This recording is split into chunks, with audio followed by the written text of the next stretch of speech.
حضرت حاجرہ رضی اللہ تعالی عنہا حضرت اسماعیل علیہ السلام کی والدہ ہیں، جناب ابراہیم خلیل اللہ علیہ السلام کی اہلیہ ہیں۔ میں نے پہلے بھی ایک دفعہ کہا تھا، پھر کہتا ہوں کہ آج کل نا کاکروچ دیکھ کے، چھپکلی دیکھ کے چیخ مارنا، یہ خوف نہیں، یہ فیشن ہے۔ اسے پتہ چلتا ہے کہ یہ برگر فیملی ہے، اسے پتہ چلتا ہے یہ امیر لوگ ہیں۔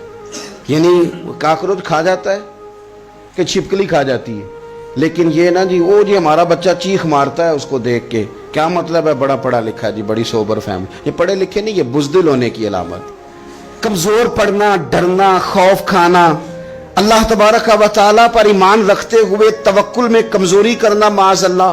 مسلمان کا تو یہ نظریہ نہیں نہ ہوتا، اور مسلمان عورتوں کا ہر وقت رونا کہ نصیب پتہ نہیں کیسے ہوں گے، پتہ نہیں کیا بنے گا، میرا تو کچھ بان ہی نہیں رہا۔ جب بات کرنا رو کے کرنا، جب سنانا دکھ ہی سنانا۔ یہی حال ماں کا ہے، یہی بہن کا ہے، یہی بیٹی کا ہے، الا ماشاءاللہ کچھ اچھی بھی ہے۔ تو اس قدر زیادہ کمزور نظریات مسلمان عورتوں کے نہیں ہوتے۔ اور پھر ساری زندگی اگر یاد کرنا ہے تو دکھ یاد کرنا ہے، سکھ نہیں یاد کرنا۔ زندگی کے اندر جہاں کسی جگہ آزمائش آئی اس کا ذکر روز کرنا ہے، اور جو آسانی آئی ان کو بھول جانا ہے۔ حضرت حاجرہ کو جناب ابراہیم خلیل اللہ علیہ السلام چھوٹا سا بیٹا دے کے وادی غیر ذی زرعین میں چھوڑ آئے، اتنی سی کھجوریں، ایک مشکیزہ پانی کا۔ اس خاتون کو وہاں کھڑا کیا، دور دور تک آبادی کوئی نہیں، جنگل کا سما ہے، پرندے تک آ کے نہیں چہکتے، کوئی چیز نہیں دنیا کی، لیکن ایمان اس کو کہتے ہیں، طاقت اس کو کہتے ہیں، کلمہ پڑھنے کے بعد کھڑا رہنا اور اپنے توکل کو مضبوط رکھنا اس کو کہتے ہیں۔ حضرت ابراہیم واپس لوٹ رہے تھے تو جناب حاجرہ نے ایک سوال پوچھا، بس ایک۔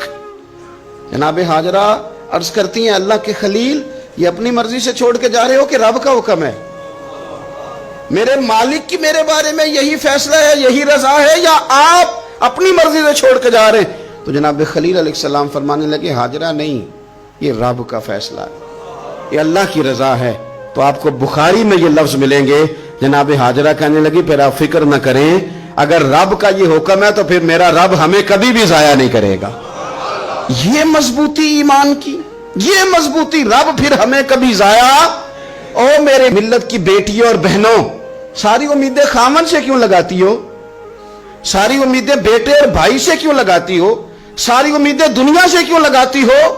اس طرح کرو، اپنی ساری امیدیں اپنے رب کے ساتھ وابستہ کرو، رب کی رضا پہ، رب کے فیصلوں پہ راضی رہنا سیکھو۔ اگر تم یہاں ٹھہر گئی نا تو تمہارے پھر آنسو بہیں گے ضرور پر اللہ کی بارگاہ میں، پھر تمہاری دعائیں کے لیے ہاتھ اٹھیں گے ضرور پر اس کا کرم طلب کریں، پھر کمزور باتیں نہیں کرو۔